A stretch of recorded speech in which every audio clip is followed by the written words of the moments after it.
Este es el primer pack de sonidos de armas livianas que pueden usar libre y gratuitamente en sus proyectos.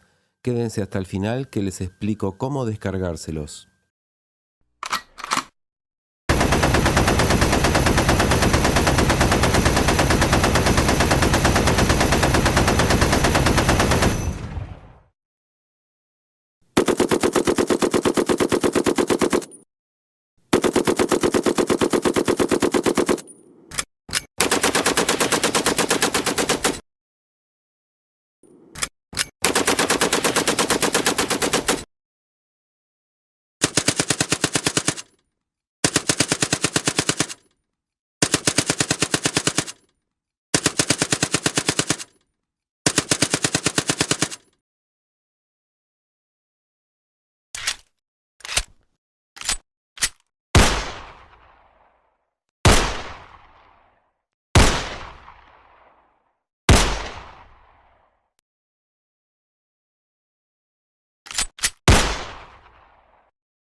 Para descargar estos sonidos deben ingresar a why2mate.com, les dejo el link abajo, y copiar el enlace de este video, pegarlo aquí, y luego abajo elegir la calidad de sonido con la que quieren que se descargue.